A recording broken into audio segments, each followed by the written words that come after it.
Good morning, fellow Nigerians. This is Lieutenant Colonel B.S. Dimka of the Nigerian Army calling. I bring you good tidings.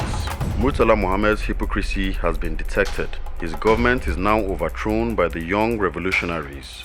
All the military governors have no power over the states they now govern. The state's affairs will be run by the military brigade commanders until further notice. All commissioners are sacked except for the armed forces and the police commissioners, who will be redeployed. All senior military officers should remain calm in their respective spots. No divisional commanders will issue orders to his formations until further notice. Any attempt to foil this plan from any quarter will be met with death. You are warned. It is all over the 19 states. All acts of resistance will be met with death. Everybody should be calm. Please stay by your radios for further announcements. All borders, airports, and seaports are closed until further notice. Curfew is imposed from 6 a.m. to 6 p.m. Thank you. We are all together.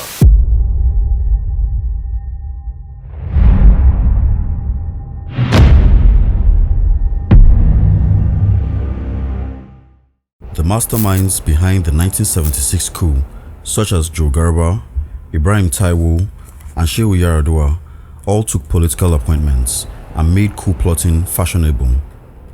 They became household names, moved into plush government offices, and became wealthy overnight. Their bloodless and surgically coordinated coup plots became motivation for other officers to try to emulate them. It also demonstrated how easy it was for any army faction to overthrow the government if they were dissatisfied with the government's performance. The government of General Murtala Muhammed is fondly remembered as Nigeria's golden era. His governing style, which was brisk and decisive, was a stark contrast to Gowon's cautious and diplomatic approach. All of Murtala's decisions were with immediate effects.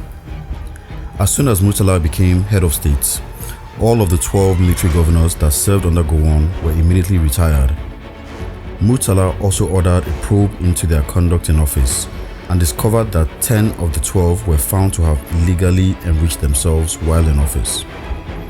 All the military administrators found guilty of enriching themselves were dismissed.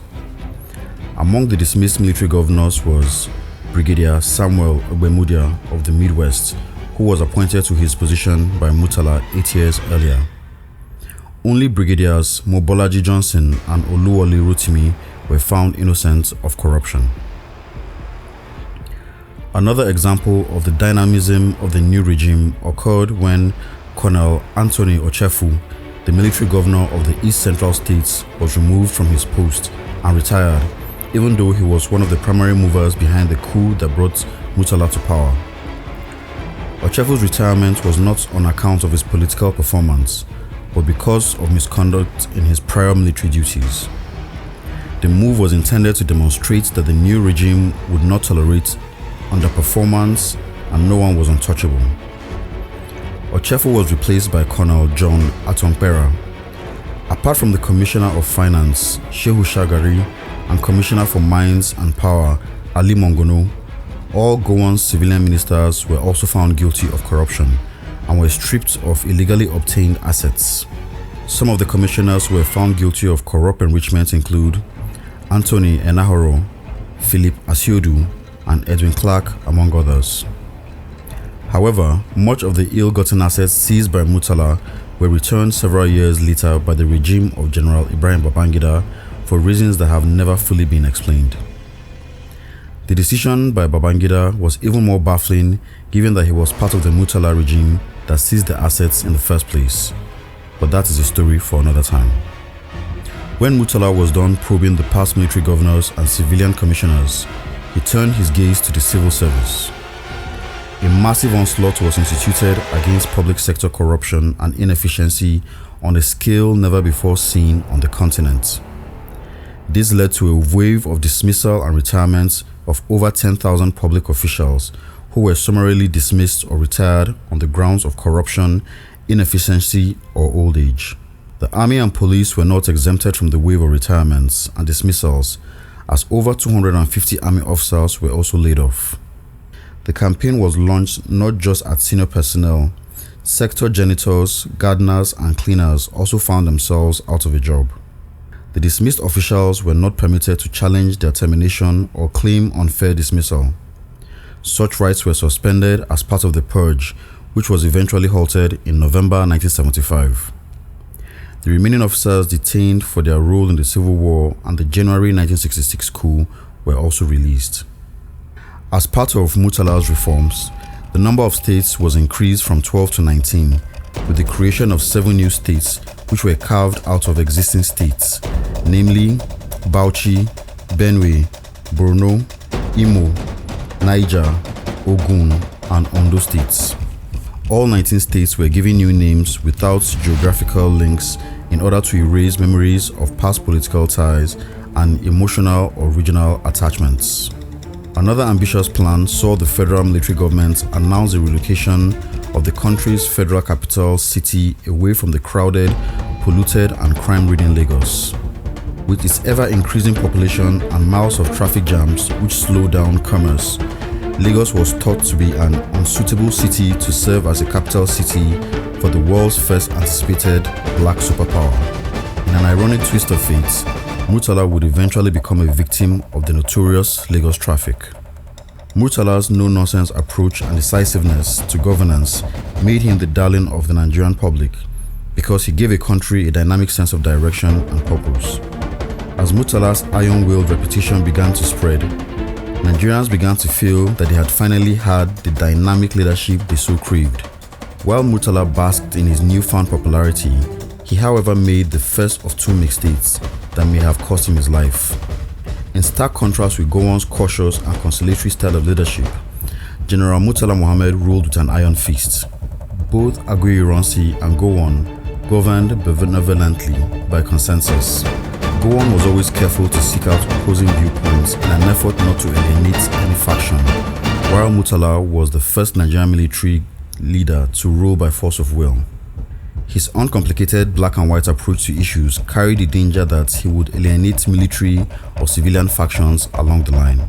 This became apparent in 1976 when he embarked on a bizarre promotion exercise that was extremely controversial and created a lot of tension within the regime. In an unprecedented and haphazard exercise, some senior officers were promoted a rank above their superiors, and one of the most controversial cases was that of the Chief of Army Staff, Lieutenant General T.Y. Danjuma, whose promotion placed many above many of his superiors, including Mohammed Shua, IBM Haruna, James Oluleye, Gibson Jallo, and Ilia Bisala. Ilia Bisala was Commissioner for Defense, but he was only promoted to Major General, which made him subordinate in rank to T.Y. Danjuma, whose appointment as Chief of Army Staff was within and under Bisala's Ministry of Defense. This meant that Bisala was now outranked by an officer that was supposed to be working under him. He felt slighted and humiliated that a former subordinate of his was now a superior, and he complained bitterly about his treatment. The promotion created bad blood between Bisala and Danjuma and gave the impression that a favored clique was developing within the SMC. Murtala and Obasanjo tried to convince Bisala that his rank was without prejudice to his position as Commissioner for Defense. However, they refused to budge, and Bisala remained in his rank as Major General. Bisala's discontent with the whole exercise did not go unnoticed and would later come back to haunt him.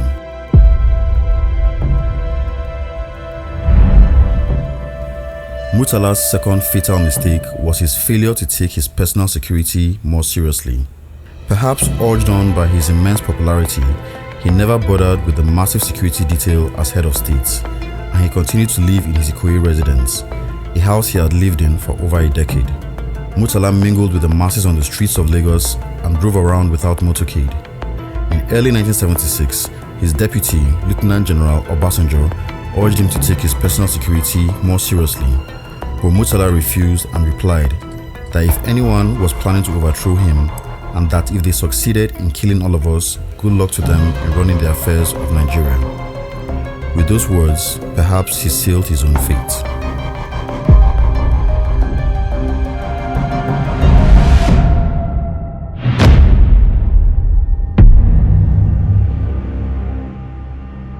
On the morning of February 13, 1976, General Murtala Mohammed, having dispensed with a sizable amount of his personal security and motorcade, departed from work from his number 6 2nd Avenue Ikoyi residence and drove along his usual route on George Street.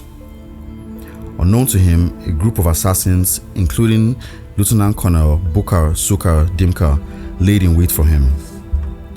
Around 8 a.m., Murtala's car crawled in the notorious Lagos traffic near the Federal Secretariat at Ikoyi.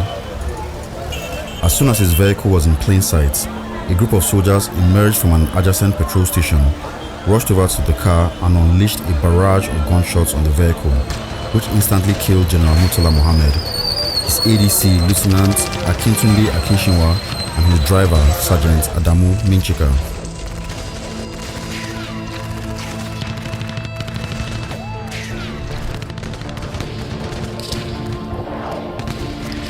His orderly, Staff Sergeant Michael Otui, was badly wounded but later recovered.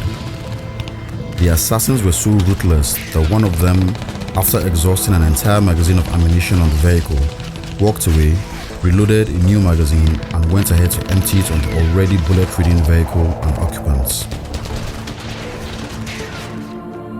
Only after 6 months in office, General Murtala Mohammed was assassinated in yet another military coup d'etat. The incidents caused pandemonium and Lagos traffic was almost brought to a standstill as panic-stricken civilians ran to safety. Shortly after Murtala was murdered, Lieutenant Colonel Bukar Suka Dimka rushed up to the nearby Nigerian Broadcasting Corporation, from where he made the following nationwide broadcasts.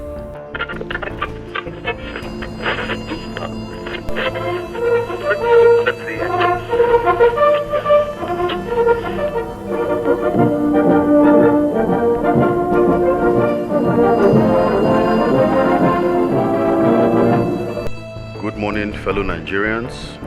This is Lieutenant Colonel B.S. Dimka of the Nigerian Army calling. I bring you good tidings. Murtala Mohammed's hypocrisy has been detected. His government is now overthrown by the young revolutionaries. All the military governors have no power over the states they now govern. The state's affairs will be run by the military brigade commanders until further notice. All commissioners are sacked except for the armed forces and the police commissioners, who will be redeployed. All senior military officers should remain calm in their respective spots. No divisional commanders will issue orders to his formations until further notice.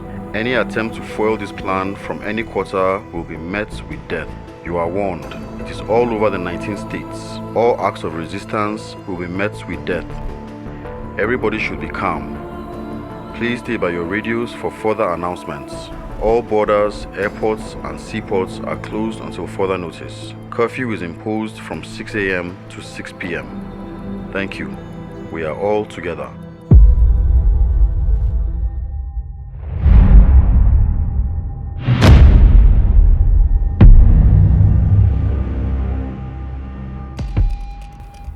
Lieutenant General Danjuma and Major General Bisala were both working in the defense headquarters at the time of the coup. Danjuma left his office at the insecure Defense HQ to set up a temporary base in the office of Major John Shagaya at Bonny Camp to plan a counter-attack against the mutineers. The mutineers amateurishly did not disrupt or sever communication networks, and Danjuma was in continuous telephone contact with senior officers and military governors. He was able to rally loyal officers without having to step outside Bonny Camp. Bonny Camp became the unofficial temporary operating headquarters of surviving members of the government. Several senior officers congregated there, including Colonel Ibrahim Babangida, Dimkat Bali, Joe Garba, John Shagaya, Olu Bajoa, John Yisa Doku, Gordon Alabi Isama, Joe Kasai, Tunde Togun, and Paul Tarfa, among others. As a testament to Murtala's popularity across Nigeria, several senior ranking officers, including the GOC of the elite 1st Division Kaduna, Major General Alani Akinrinandi, who was in Lagos at the time of the coup plots, sent a message to his division in Kaduna proclaiming his loyalty to Murtala and disassociating himself from the coup. Messages of support also came in from other locations. Lieutenant Colonel Fakunle reaffirmed his loyalty to Murtala from Kano. Lieutenant Colonels Usman Jibrin and Umar Mohammed, military governors of Kaduna and Sokoto states, also did same, as did John Atompera, military governor of Anambra states. Students at the University of Benin marched into the streets and staged an angry demonstration against the soldiers that killed their hero. They also burned effigies of Dimka. Colonel Ibrahim Babangida was dispatched by General T.Y. Danjuma to dislodge Dimka from the radio station. To avoid detection, Danjuma ordered Babangida to travel on a motorcycle. This was a deeply personal and dangerous mission for Babangida, as he was a close friend of Dimka's. Babangida also learned that he had been earmarked for death by the plotters, and he had narrowly escaped being killed due to a last-minute change of route on February 13th. With the assistance of Lieutenant Colonel Joshua Dogonyaru and Chris Ugokwe, Babangida mobilized vehicles, troops and weapons and headed for the NBC radio station. When Babangida arrived at the station, he was stopped by Dimka's sentry. Dimka overruled his sentry and instructed him to let Babangida enter. Dimka was armed with a service rifle while Babangida was unarmed. At this point, Babangida was aware that Murtala Mohammed had been assassinated. Babangida's first observation was that when he got there, Dimka and his boys were terribly drunk. The slightest thing would have provoked unnecessary bloodletting. After assuring Dimka that he was unarmed and did not come to harm him, Babangida spoke to Dimka in Hausa and tried to talk him down, playing on his personal relationship with Dimka. Dimka boastfully informed Babangida that he had been marked for death by his co-plotters, but he personally did not want Babangida dead. He also added that if he wanted Babangida dead, he could have killed him the moment he walked into the station. The two men continued to engage in dialogue until Dimka asked Babangida to relay a message to the Chief of Army Staff, T.Y. Danjuma. Dimka realized that his coup plot lacked support, and he asked Babangida to request from Danjuma a written amnesty for the coup plotters. Babangida departed but informed Dimka that he will return by 3 p.m. Babangida returned later that day with armed troops, and loyalist troops recaptured and cordoned off the radio station after engaging Dimka's men in a fierce but brief gunfight. Dimka somehow managed to escape from the radio station unscathed and fled, but many of his co-conspirators were arrested. Babangida later realized that besides Dimka, many of the other plotters were his close friends and colleagues, including Joe Kasai, Alpha Aliyu, Kola Afolabi, and Ola Ogumekon. The sense of betrayal he felt at being penciled for elimination by his own friends shaped the prism through which he viewed military coups. General Murtala Muhammed was buried in Kano on February 14, 1976, and thousands lined the streets of Murtala's hometown to pay their final respects. Mindful of the power vacuum that occurred after the assassination of General Aguiyi Ironsi in 1966, the SMC promptly met to choose a successor to the slain head of state. The leading candidates were Chief of Staff Lieutenant General Olusegun Obasanjo and Chief of Army Staff Lieutenant General Theophilus Yakubu Danjuma. Even though Obasanjo was the more senior and experienced of the two, a sizable faction of SMC members and senior members favored Danjuma. Danjuma enjoyed the loyalty and confidence of the army, and even Obasanjo himself endorsed his candidacy, but Danjuma insisted that the SMC should follow seniority by permitting Murtala's deputy, Lieutenant General Obasanjo, to succeed Murtala as head of state. The embittered Obasanjo refused and said that he no longer had faith in the loyalty of the Nigerian army. He offered to retire and let Danjuma become head of state.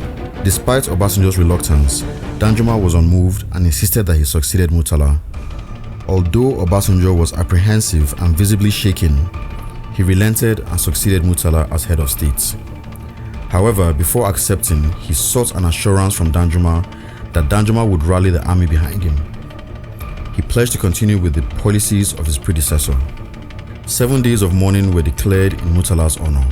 At the end of the 7 days, a public holiday was declared for a grief-stricken Nigerian.